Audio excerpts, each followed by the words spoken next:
Uma tragédia sem precedentes.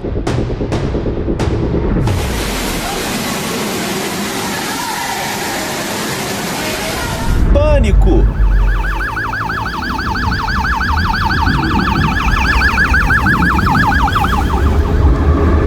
É uma família que estava em cima do terraço, com água batendo na metade da casa. Eu tirei em caixa d'água com a água batendo no peito.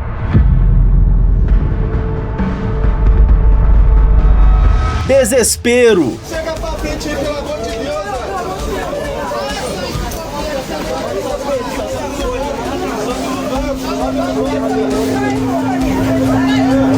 Ela bateu a cabeça na parede e chegou a machucar aqui, o braço também, caiu. A minha sorte é que a terra empurrou o sofá, porque senão ela ficaria soterrada. Prejuízo.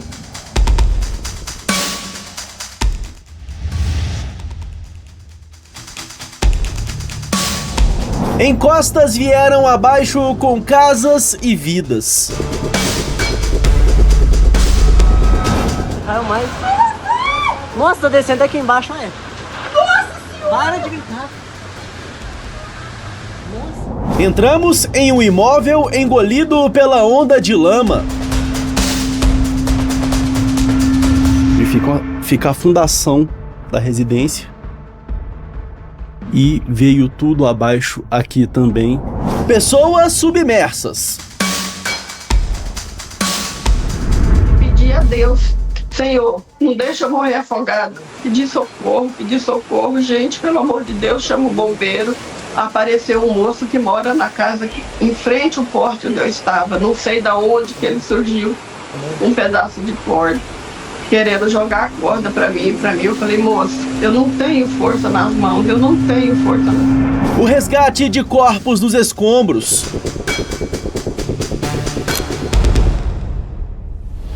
Que dentro de uma operação como essa, existe um cuidado muito grande quando a gente faz uma localização de um corpo, para que aquilo dele não seja exposto, para que aquilo dele não soe desrespeitoso. Rabecões enviados da capital para dar conta da demanda. O desafio para identificar os falecidos no IML.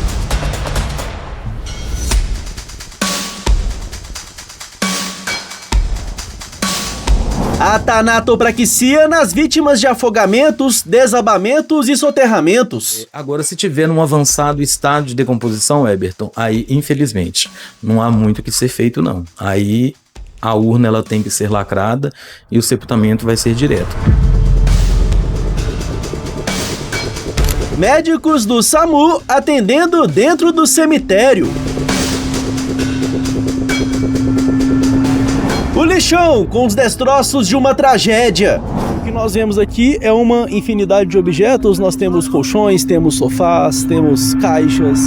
Você assiste a partir de agora os bastidores funerários do desastre em Juiz de Fora e Ubá.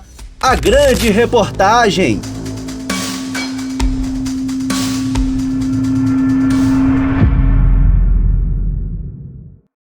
Casas vieram abaixo, morros desceram levando tudo que tinha pela frente, dezenas de pessoas morreram e até caixões foram registrados boiando pelas ruas, graças a uma chuva histórica que devastou várias cidades da zona da Mata Mineira. Eu sou Eberton Lopes e hoje eu vim te mostrar os bastidores que quase ninguém percebe. O importante trabalho dos profissionais do IML, o importante trabalho dos profissionais do segmento do luto, e histórias comoventes de pessoas que sobreviveram a essa situação e que estão agora tentando se reerguer diante dos escombros.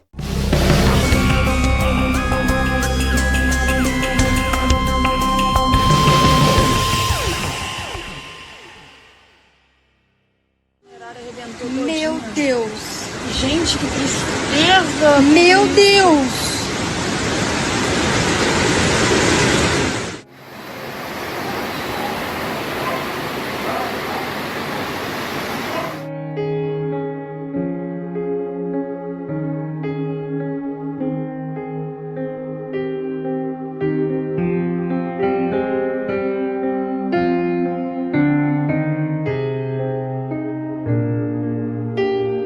Fevereiro de 2026. Um volume de chuva histórico castigou a zona da Mata Mineira. Foram mais de 190 milímetros em 8 horas apenas em Juiz de Fora, o epicentro da tragédia.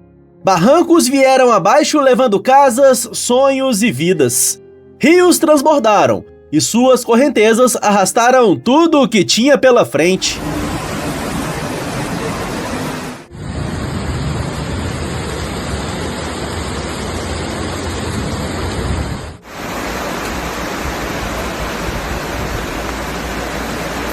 Nós estamos agora no bairro Jockey Club, Zona Norte de Juiz de Fora. Aqui pela fita zebrada, dá para perceber que houve um fato que mereceu a atenção das autoridades. Nesta rua, nós vemos o barro aqui escorrendo pelo chão e logo aqui à frente um cenário de destruição. Antes de mostrar ali a casa de 3 andares que veio abaixo, aqui é possível ver a dimensão da situação. Ó. Essa casa que os fundos foram tomados pela lama, a garagem completamente suja e tá minando água aqui ainda. E logo aqui ao lado, os escombros do que foi uma residência de 3 andares e que veio abaixo completamente. De acordo com os vizinhos, no momento do desabamento, não havia ninguém dentro do imóvel. Muito barro, muita lama, a vegetação que escorreu também, que veio descendo nesse morro e acabou atingindo as casas aqui em cima. Eu vou seguir aqui para ver como que tá a situação. Logo acima, vou pedir para o nosso cinegrafista me acompanhar, por gentileza. E que tem que subir com muito cuidado aqui. Nós vemos que os moradores estão trabalhando aqui, tentando minimizar a situação, que é realmente um desafio aqui.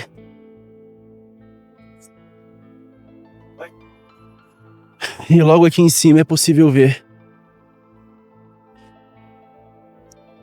que foi também uma região bem afetada aqui em Juiz de Fora, ainda que não tenha sido muito abordada pela imprensa, mas nós estamos aqui.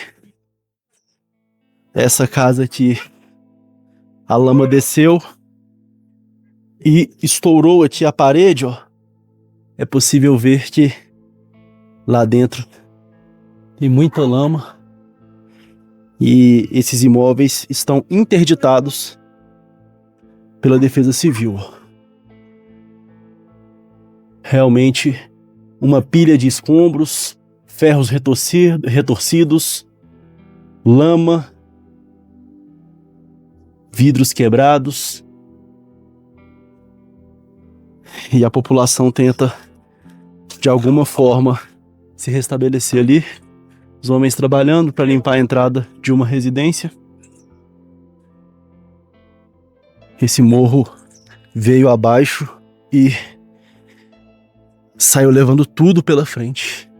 Realmente uma situação desafiadora e que para restabelecer, para que as pessoas que estão aqui possam retomar suas vidas, com certeza vai ser bem complicado, bem desafiador.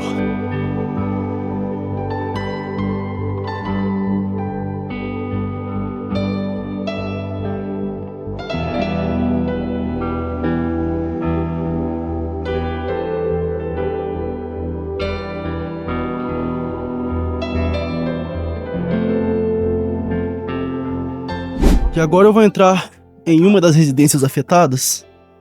O acesso aqui tá bem complicado. Eu vou indo com muito cuidado. E aqui é possível ver a força da água e da lama. Ó. Aqui nós estamos em uma área de descida. E mesmo assim, a água subiu muito ali, ó. Posso dizer que quase mais de 60 centímetros, com certeza, essa água foi represada. E a violência foi tanta que muita lama ficou acumulada aqui. O sistema de esgoto que recebeu essa água da chuva não aguentou, acabou estourando e gerando essa cratera. E eu vou entrando aqui no que era um alpendre aqui da casa. O proprietário, o Franklin, autorizou a nossa entrada aqui para registrar. E o cenário aqui é desolador, ó. Muita lama e uma lama fina, escorregadia. Por aqui dá para ver o nível que a água chegou dentro da casa do Franklin. Aqui eu posso colocar aqui, ó, bateria no meu joelho. Lembrando que é uma área de descida, ou seja, essa água com essa lama ficou represada aqui dentro. E o Franklin e a esposa dele estavam dentro da residência no momento. Com cuidado aqui.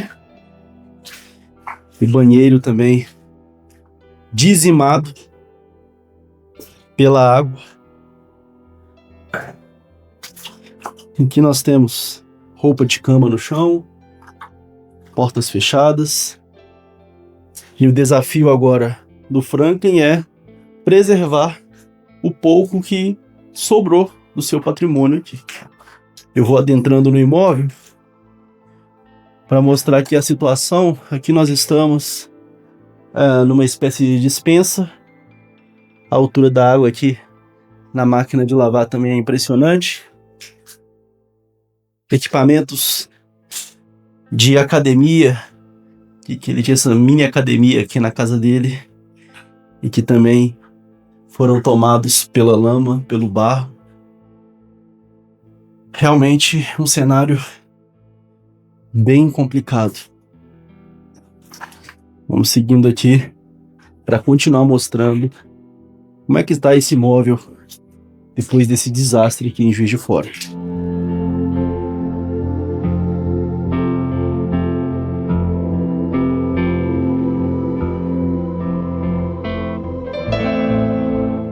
E agora eu vou entrando aqui pelos fundos da casa.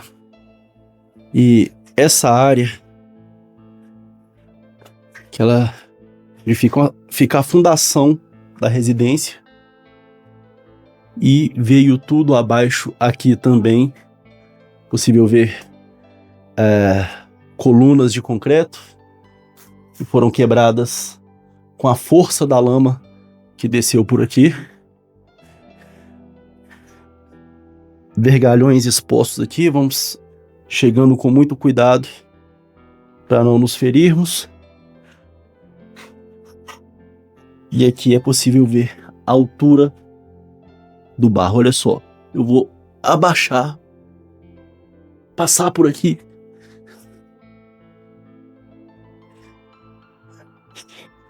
Aqui há um barranco que é protegido com uma camada de concreto, não veio abaixo, mas o mar de lama que veio invadindo está aqui e afunda, ó. Afunda. Eu não sei. Aqui tá complicado. Aqui tá complicado. Vou tentar mostrar daqui. Aqui tá bem complicado, não dá para ir para lá, mas vou pedir pro cinegrafista tentar chegar o mais próximo possível, porque ainda há uma lâmina de água dentro da casa. Essa água não escoou completamente. É um cenário desafiador. Essa casa parece ser vizinha à casa do Franklin. Nós seguimos aqui, mostrando as dimensões dessa tragédia em Juiz de Fora. Seguimos em frente.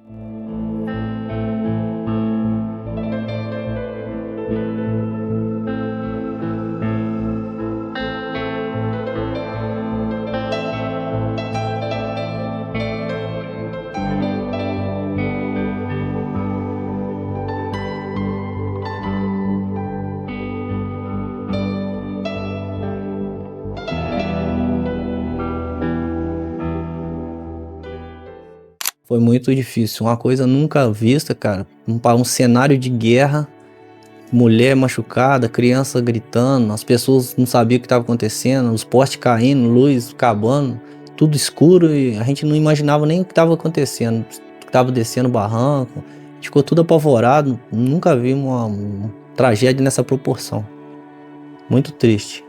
Você me relatou que no momento da situação a sua esposa chegou a machucar, né? Chegou a machucar, sim. A terra invadiu a casa, quebrando a parede onde a gente estava na sala, e ela chegou a bater a cabeça, com a terra empurrando.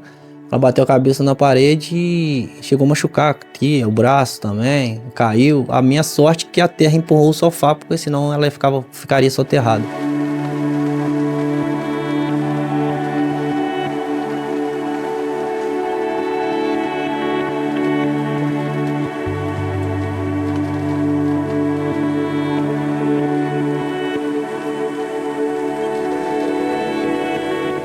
Foi debaixo de muita lama e água que dezenas de vidas foram interrompidas.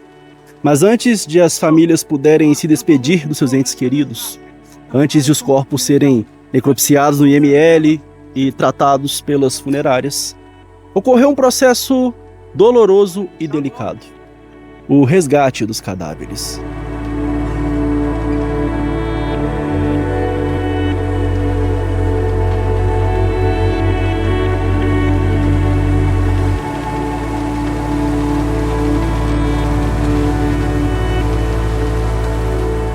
A quantidade de vítimas foi tão alta que o sistema local entrou em colapso.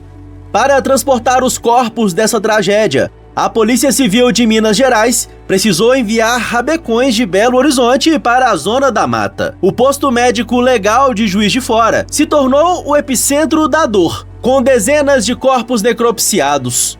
Porém, antes de os cadáveres serem levados para o IML, existe o desafio de encontrar essas pessoas com respeito e dignidade. É aí que entra o importante trabalho do Corpo de Bombeiros. O deputado federal Pedro Ayara é bombeiro militar e esteve na Zona da Mata Mineira. Ele que se tornou conhecido por ser o porta-voz dos bombeiros na época do rompimento da barragem em Brumadinho, explica o cuidado que os profissionais responsáveis pelo resgate têm com as vítimas fatais em desastres.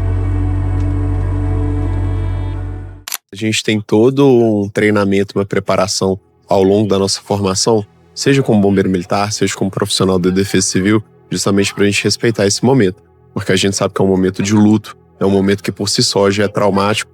Então todos nós, até por fins legais, nós somos instruídos a preservar realmente a intimidade, a privacidade, a dignidade daquelas pessoas. Então vocês podem observar que dentro de uma operação como essa, existe um cuidado muito grande quando a gente faz uma localização de um corpo, para que aquilo dele não seja exposto, para que aquilo dele não seja desrespeitoso. A gente não faz nenhum tipo de registro fotográfico, a não ser para fins periciais, quando solicitado.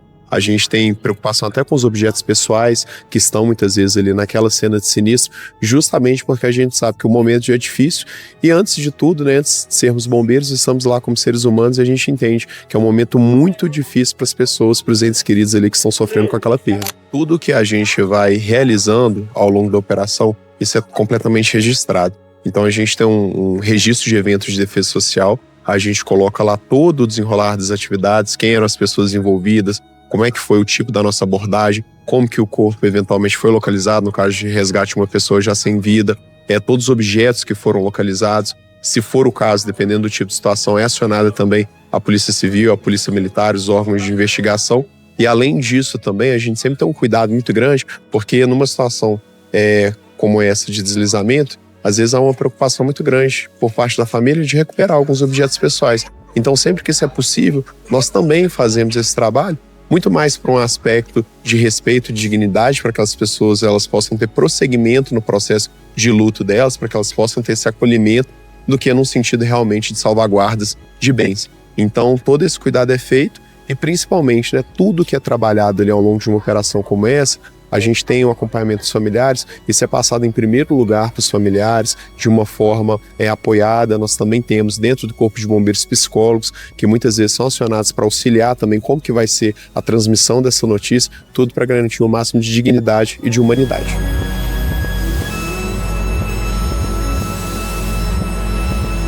Pedro Ayara explica que os bombeiros são treinados para o resgate de cadáveres.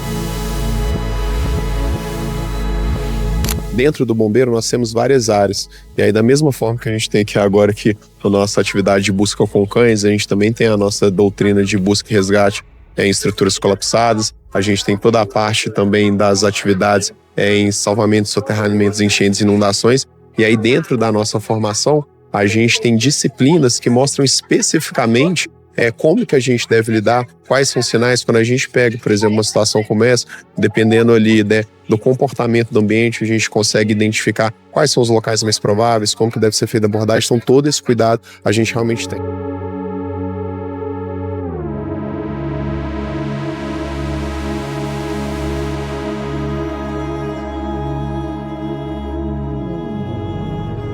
Em meio a cenários de destruição e montanhas de escombros, esses heróis de 4 patas trabalham incansavelmente ao lado das equipes de resgate. Com um olfato extremamente apurado e treinamento de alta complexidade, cães guiam os socorristas na localização precisa de vítimas soterradas, trazendo respostas e alento para as famílias. Uma verdadeira força-tarefa, onde a lealdade e a parceria entre o homem e o animal fazem toda a diferença na missão de não deixar ninguém para trás.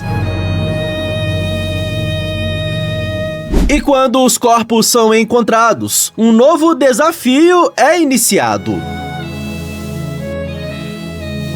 A Superintendência de Polícia Técnico-Científica encontra-se em Juiz de Fora, prestando suporte para a unidade pericial local para as atividades relacionadas à identificação dos corpos das vítimas do desastre ocorrido na cidade. Inicialmente, utilizando a técnica de papiloscopia, estamos coletando as digitais das vítimas e fazendo o confronto de forma que essa liberação ocorra de forma mais célere possível, uma vez que a papiloscopia é o método que nos proporciona maior celeridade e menor custo.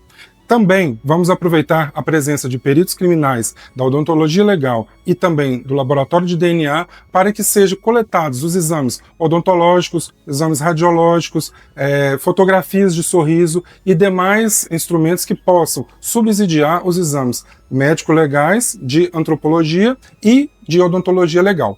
Caso não seja possível, em virtude da degradação dos corpos ou alguma outra questão, por falta de documentação, também estaremos coletando aqui, temos uma equipe realizando a coleta de material biológico dos familiares, para propiciar que sejam feitos os exames de DNA, no caso em que a papiloscopia e os exames antropológicos e de odontologia legal não forem possíveis. O método de DNA, por ser um método mais caro e mais demorado, é nosso último recurso para a identificação dessas vítimas. É a Polícia Civil tentando dar maior celeridade para o trabalho de identificação e em apoio às vítimas e à sociedade local.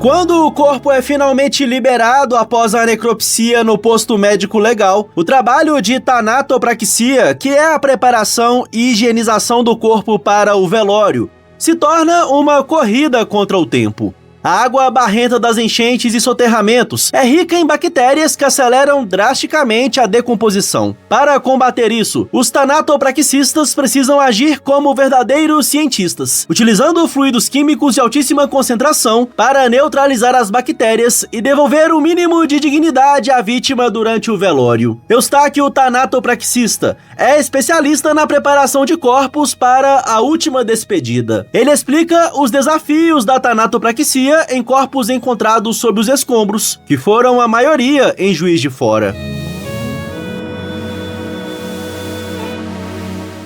Quando acontece aí um desabamento, que ocasiona aí várias vítimas, e ficam em meio aos escombros, e principalmente devido à chuva, o que acontece? Muitas das vezes esses corpos, eles acabam sofrendo ali várias lacerações traumáticas, várias fraturas, em diversas regiões dos corpos, tá? Quando eu falo em diversas regiões, eu falo de membros, eu falo de face, tá? E tem um fator ali que é muito, infelizmente, assim, que vai propiciar um avançado estado de decomposição. Por quê? Quando se trata, de vítimas de escombros, que foi a óbito, é muito difícil o resgate, desses corpos, entendeu? Então, entre esses escombros, tem o quê? tem trocas de ar, tá? Tem proliferação de micro-organismos, tem proliferações de insetos, tá? Muitas das vezes. E a chuva constante caindo também, infelizmente, a água, ela é um fator negativo para a aceleração do estágio de decomposição do corpo. E quanto tempo mais vai passando, e esse corpo ainda não foi encontrado, né, vítima ali de uma tragédia onde houve desabamento, né, de casas, de prédios, de edifícios, enfim, isso cada vez mais vai somente causando mais desafios. Quando esse corpo ele é encontrado, se for encontrado com mais precisão, com a rapidez, ainda assim nós conseguimos fazer a técnica de tanatopraxia, mas com o desafio que esse corpo ele vai para o IML, né? Ele vai para o IML, ele vai ser necropsiado, então todo o corpo necropsiado ele tem um desafio maior para com nós profissionais da tanatopraxia, para realizar o procedimento. Mas enfim, quanto mais tempo vai passando, infelizmente, né, esse corpo ele vai perdendo ali, ou seja, a chance de ser realizada um procedimento de qualidade, entende? E devido às lacerações traumáticas, né, traumatismos, muitas das vezes acontecem esmagaduras, infelizmente, isso é muito triste, sabe? E você precisa, né, de ter tempo para trabalhar com esses corpos. Um fator que contribui muito num fator aí de um lado negativo, porque as famílias estão ali sofrendo, né, ansiosos para encontrar um ente querido que está desaparecido. Às vezes, muitas das vezes tem a esperança de encontrar ainda em vida, mas vai passando horas, vai passando dias, não encontra. E quando encontra esse corpo, a família quer o mais rápido possível a presença daquele corpo para poder fazer a despedida. Então acaba impedindo que nós realizamos o nosso trabalho com o tempo necessário, entende? Agora, se tiver um avançado estágio de decomposição, Eberton, aí infelizmente não há muito o que ser feito não. Aí a urna ela tem que ser lacrada e o sepultamento vai ser direto. Nesse caso, nós até aconselhamos a colocar uma foto, né, da pessoa em cima da tampa da urna, para que eles possam ter uma referência para poder fazer, né, a despedida de forma um pouco mais digna.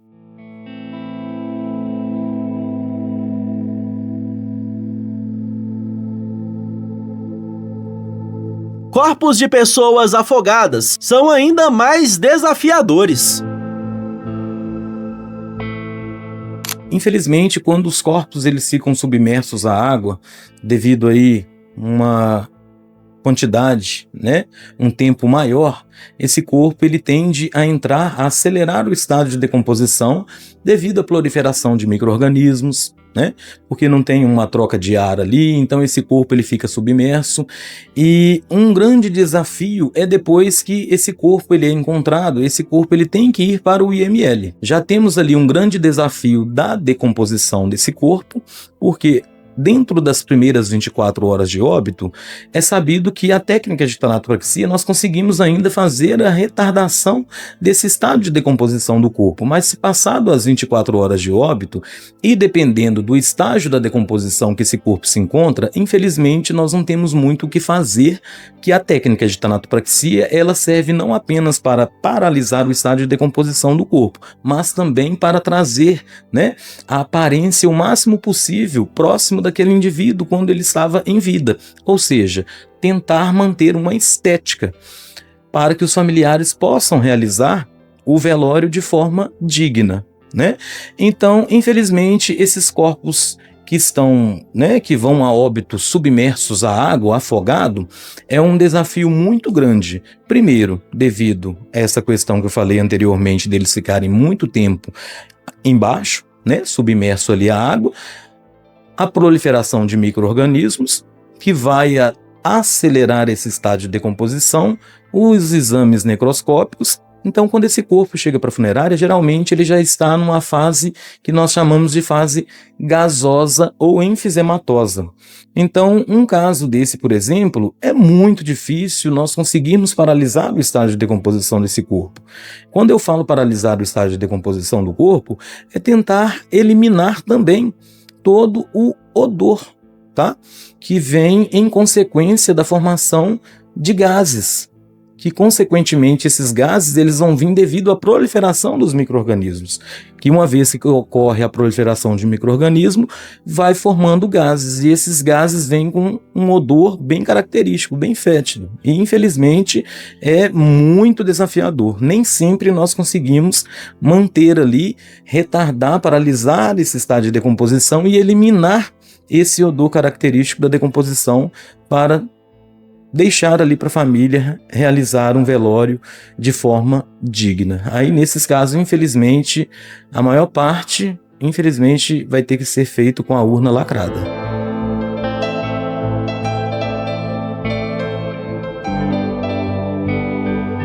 E no caso de pessoas que foram a óbito em meio à lama, o cenário pode ser um pouco diferente.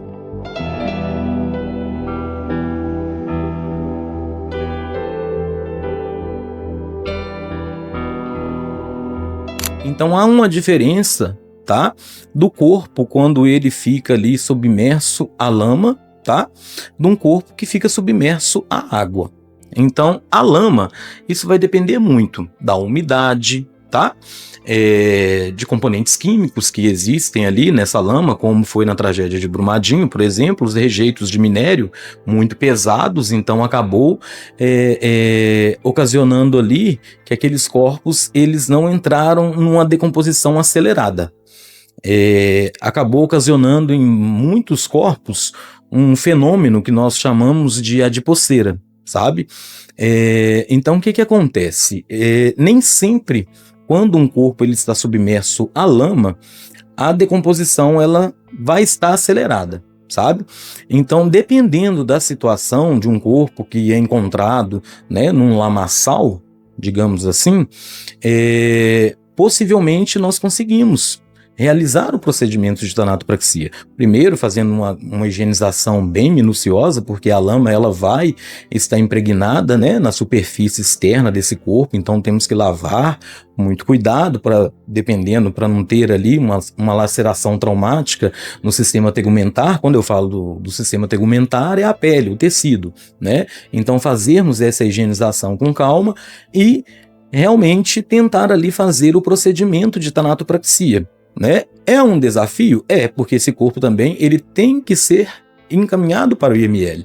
Porque todo óbito, quando ocorre de forma precoce, né, que não tem ali uma causa, digamos, natural, né, que não houve uma doença pregressa, né, o Estado ele tem o dever de prestar conta por que esse corpo ele foi a óbito antecipadamente. Então tem que realizar o exame necroscópico. Né? E como eu disse anteriormente, o exame necroscópico ele tem sim que ser explorado 3 cavidades. Então o sistema circulatório também desse corpo, tá? Ele vai estar interrompido, o fluxo. Porque o sistema circulatório ele é fechado. Tá? Então esse sistema circulatório devido ao exame necroscópico ele vai estar interrompido, ele vai estar aberto. Então nós temos que fazer, né, todo o procedimento, a injeção, né, com muita calma, muita precisão técnica, né, para que nós conseguimos aí então tentar paralisar o estágio de decomposição, manter a aparência desse indivíduo o quanto mais próximo ele era em vida, para entregar para os familiares enlutados, para que eles possam realizar, né, a despedida de forma digna e poder, né, vivenciar aí as etapas do luto de forma mais, digamos, mais cuidadosa possível.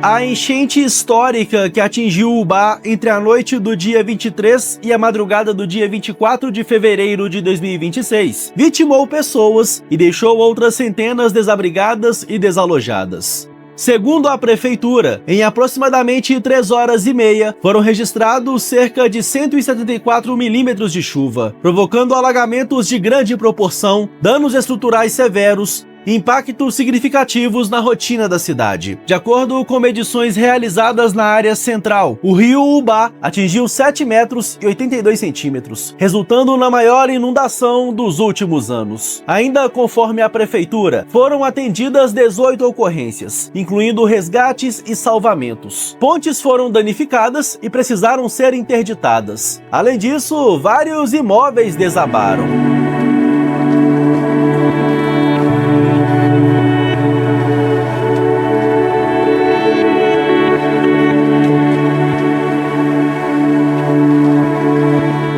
E a equipe do canal Vim Te Mostrar veio até Ubá, cidade da Zona da Mata Mineira, que foi devastada por essa tragédia.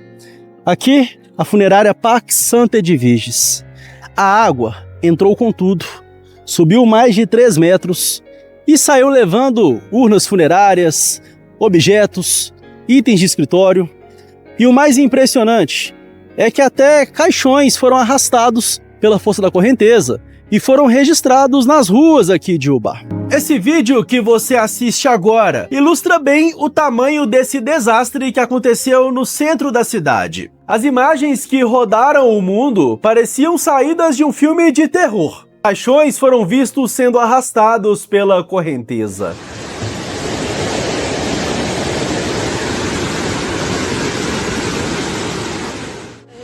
Meu Deus! Gente, que tristeza! Meu Deus!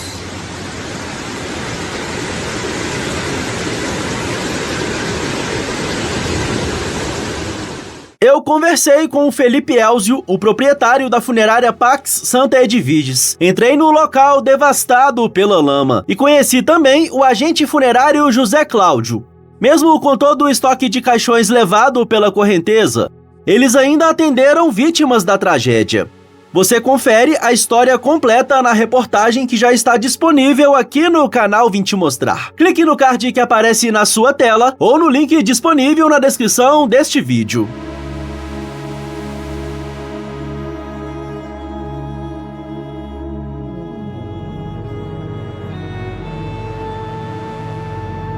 De volta a Juiz de Fora. A liberação dos corpos pelo IML e o tratamento nas funerárias eram apenas os primeiros passos de uma jornada dolorosa. No cemitério municipal, as cenas foram desoladoras. O local ficou completamente lotado. Sepultamentos simultâneos precisaram ser organizados para dar conta da demanda. A carga emocional foi tão extrema que o SAMU fixou um ponto de atendimento dentro do cemitério. Enquanto os sepultadores trabalhavam sem parar, médicos e enfermeiros socorriam mães, pais e amigos que desmaiavam durante as despedidas.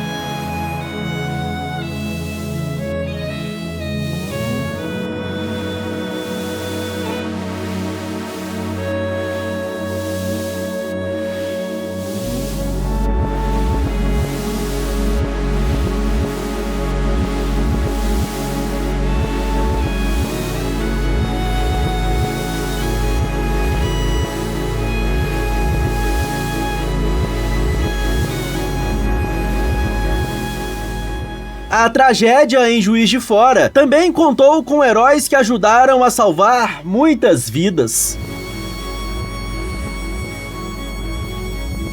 E eu tô aqui com o Fábio, ele é empresário, é uma vítima também dessa tragédia aqui na região, mas a história dele vai além disso. Ele ajudou a resgatar mais de 100 pessoas diante desse caos.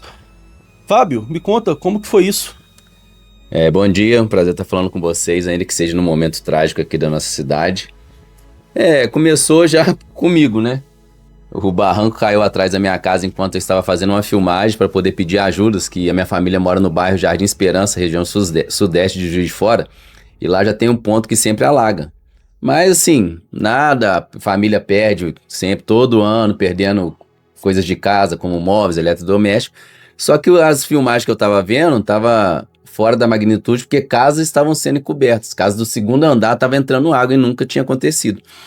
E eu tentando contato e fazendo vídeo pedindo ajuda e tal, o barranco da casa do vizinho ali cedeu.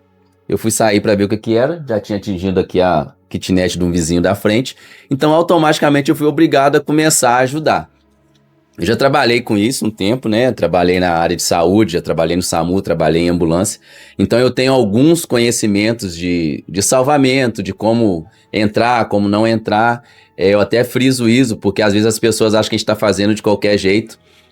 Igual o pessoal tava brincando comigo, que eu não sei nadar. Eu não sei nadar, eu tenho pavor à água. Eu só entro na água para salvar alguém. Inclusive, na época de SAMU era a mesma coisa. Só que sempre tomando alguns cuidados. Porque se a gente não tomar esses cuidados, ao invés de a gente ajudar, a gente vai se tornar outras vítimas, entendeu? E aí eu vi imagens impressionantes, né? Você ajudando aí a resgatar pessoas com água no peito. Teve situações aí que água pegando no pescoço mesmo, altura de peito. Igual na igreja preparatória, que foi o primeiro resgate ali na Avenida Brasil. Água na altura pouco para cima da cintura, altura do peito. Aí quando começou na terça-feira de manhã, que eu saí de casa, era 1h da manhã de terça, e fui continuando. Que foi o meu primeiro resgate mesmo, que foi solicitado para mim no meu WhatsApp, que é uma família que estava em cima do terraço, com água batendo na metade da casa. Eu tirei em caixa d'água com a água batendo no peito, entendeu? Eles estavam em cima, arrumei uma escada, eles desceram, e só tinha a caixa d'água no momento. E a minha preocupação, igual o que acontece?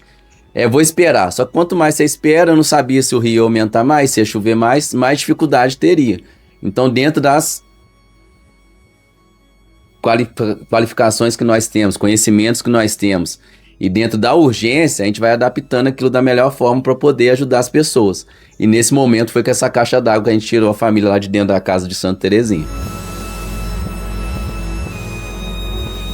E além de ajudar a salvar vidas, Fábio também está mobilizando pessoas para oferecer mantimentos e produtos de limpeza às famílias que estão tentando se reerguer após a tragédia. Aí, pessoal, estamos fazendo entrega aqui na escola no Jardim Esperança. Somos da equipe do Cabecinha Team, tá? Estamos deixando aqui cesta básica, produto de limpeza. Eu sei que não é o local adequado, eu sei que não é o ideal, eu preciso de um galpão, mas eu não vou parar. Eu não vou parar. Enquanto eu puder fazer de alguma forma, eu vou fazer. Se eu tiver que ficar na rua ali, recebendo doações no tempo para poder distribuir para as pessoas, eu vou continuar fazendo. Perfeito, parabéns pela atitude. Vou pedir pro Jonathan mostrar aqui que logo aqui na entrada já tem fardos de água. As pessoas já estão chegando, estão doando aqui. Porque aqui chega e sai. Não é que tá só isso, não. Ontem eu fiquei o dia inteiro nessa função, já saiu muito mantimento, já saiu muitas águas. Aí agora de manhã o pessoal começa a trazer para mim novamente. E a gente vai chegando e tem equipes com carro que vai distribuindo para mim. Foi igual eu falei lá atrás. Não sou só eu. Eu sozinho não consigo nada. Eu consegui ter uma mídiazinha, alguém confiar no meu trabalho. E tem uma equipe por trás de mim que, repito, Jamalzinho, Gama, o B Calais, o LT, e todos os voluntários que estão comigo e qualquer ponto de sem distribuição, eles estão sendo fundamentais nessa hora. Perfeito, e é importante ressaltar justamente que tem uma galera trabalhando aqui, não querem aparecer, mas vão aparecer assim mesmo, ó. As pessoas estão montando os kits, separando os materiais. Inclusive, Jonathan, mostra aqui, por favor, que aqui vocês têm meio que um padrão, né, para distribuir. A gente montou um padrão para que as pessoas e as famílias recebam a mesma quantidade, para que a gente tenha um tempo hábil para poder montar, porque não adianta eu mandar um pacote de 5 kg de arroz para uma família e um de 1 kg para outra. Às vezes eu mando para uma família que tem 2 pessoas o pacote de 5 kg e para a família que tem 6 filhos o pacote de 1 kg. Eu padronizando esses mantimentos, os kits de higiene que estão ali, os kits de limpeza, eu estou fazendo o cadastro dessas famílias, eu sei que essas famílias, pelo menos por 5 dias, eu não preciso me preocupar com elas. Eu não vou conseguir atender todo mundo, mas eu preciso ter uma organização, porque se eu atender 50 famílias, eu sei que daqui 5 dias, 7 dias, eu tenho essas 50 famílias para atender de novo. E assim eu vou direcionando exatamente para as pessoas que precisam. E qual que é a maior necessidade aqui hoje? Tudo. Desde material de limpeza, higiene até mantimento, porque igual a gente estava conversando, de ontem para hoje a chuva deu uma trégua, o tempo firmou um pouco, então agora as famílias vão conseguir voltar para casa, começar a limpar e agora vão começar realmente a aparecer as demandas. Tem muitas pessoas, restaurantes, igual eu falei, servindo marmitex. Só que essas pessoas não vão comer marmitex para sempre. E os restaurantes também não têm condição de ficar fornecendo sempre. Então tá tendo esses apoios, mas agora as famílias voltando, conseguindo ter dignidade de limpar suas casas, o mínimo de dignidade de limpar suas casas, ter um local ainda que não seja sentar na cadeira, no sofá, mas um chão limpo, já possa fazer a sua comida e poder estar ali de novo reunido com a sua família, porque eu acho que num momento tão trágico desse, ninguém quer mais nada a não ser estar com a sua família em um local seguro. Com certeza. E aqui nós temos a sala da sua casa, mas é a única área útil, né? Porque tá isolado ali atrás. Exatamente, lá tá isolado, pelos voluntários, a gente tá se desdobrando para ficar aqui, eu não deixo ninguém ficar lá, porque você viu a situação, já deixei uma porta aberta, porque se precisar de sair devido a algum problema, mas eu já oriento a todos que chegam aqui, o local pra gente ficar é esse espaço aqui, a gente não vai lá para trás.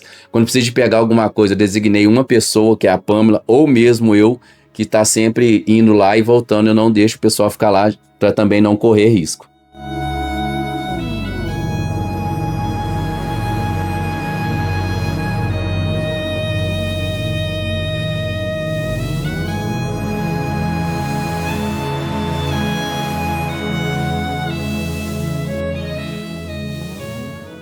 Com dezenas de vítimas fatais, os custos funerários se tornaram outro peso para as famílias que acabavam de perder seus entes queridos, suas casas e todos os seus bens. Para quem perdeu tudo na lama, arcar com um funeral particular é um desafio. Nessas horas, o auxílio funeral oferecido pelo município é o que garante o mínimo de amparo. De acordo com a Prefeitura de Juiz de Fora, para solicitar o auxílio funeral, basta comparecer à Secretaria do Cemitério Municipal. No atendimento, o requerente deve apresentar documento de identidade, CPF e comprovante de residência. Caso não esteja com a documentação no momento, poderá assinar uma autodeclaração no local. Também é necessário apresentar a certidão de óbito. Na ausência do documento, será aceita a declaração de óbito. A solicitação do auxílio funeral não precisa ser feita exclusivamente por familiares e pode ser realizada por amigos próximos ou conhecidos da pessoa falecida. A Prefeitura de Juiz de Fora informou que até o dia 27 de fevereiro, 26 pessoas falecidas durante as chuvas na cidade foram sepultadas com a ajuda do auxílio funeral.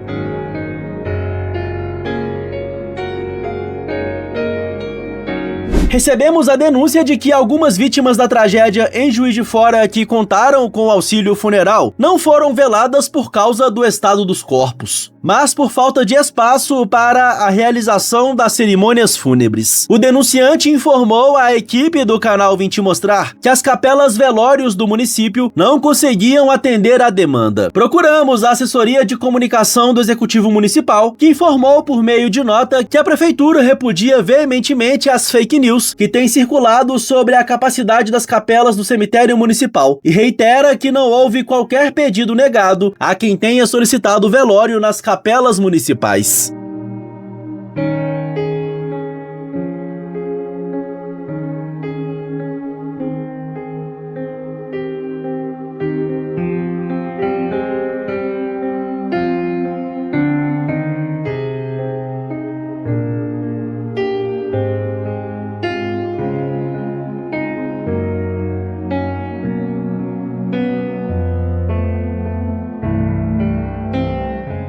Já falamos sobre os escombros, sobre cidades que foram submersas, sobre pessoas que foram vítimas dessa tragédia, os desafios no resgate dos corpos. Mas olha só, o que poucas pessoas sabem é para onde vão os escombros, para onde vão os objetos que são descartados, o lixo, né? Todo o produto oriundo dessa tragédia.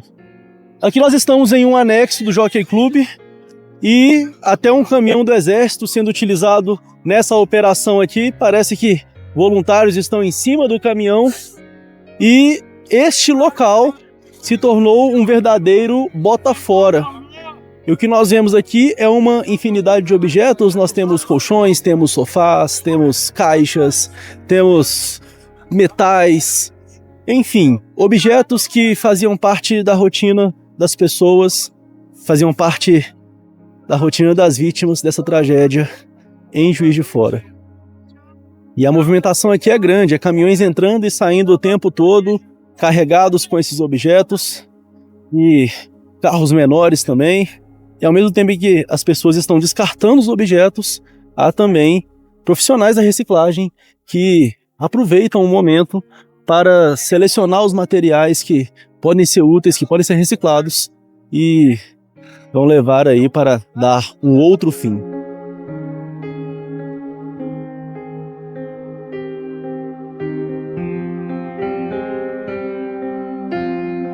Barro, lixo orgânico e restos de árvores e vegetação também estão sendo levados para o local. Em nota, o Departamento Municipal de Limpeza Urbana, órgão ligado à Prefeitura de Juiz de Fora, informou que o barro, os escombros e o lixo oriundos da tragédia estão sendo encaminhados ao espaço de forma temporária. O texto afirma que o local funciona como um ponto de apoio operacional e transbordo, onde os materiais permanecem por poucos dias, apenas pelo tempo necessário para a organização logística e a redistribuição adequada. A medida tem como objetivo agilizar o processo de retirada dos resíduos das ruas, permitindo maior rapidez na desobstrução das vias e na retomada da normalidade na cidade. Após essa etapa inicial, os materiais estão sendo encaminhados para locais devidamente licenciados, como o aterro de Dias Tavares, além dos aterros do Linhares e de Grama, conforme critérios técnicos e operacionais. O órgão reforça que não se trata de destinação final no Jockey Club, mas sim de uma estratégia emergencial para dar mais celeridade ao trabalho de limpeza pesada que vem sendo realizado em toda a cidade.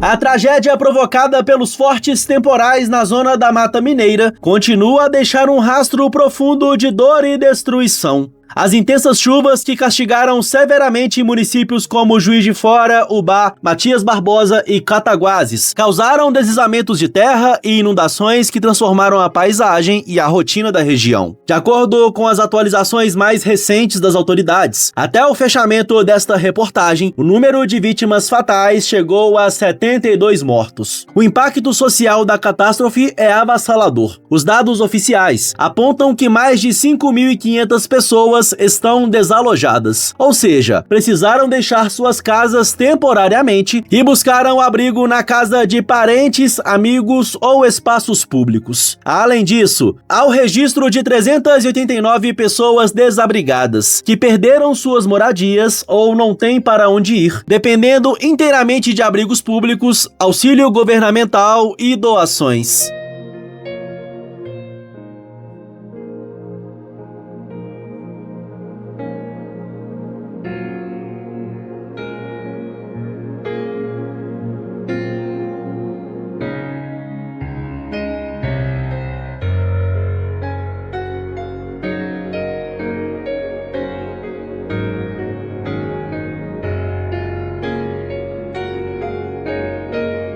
Eu te pergunto o que você achou dessa reportagem. Comente aqui, eu leio todos os comentários. Expressamos a nossa solidariedade a todas as pessoas atingidas por essa tragédia na zona da Mata Mineira. Um grande abraço, muito obrigado pela sua audiência e até a próxima.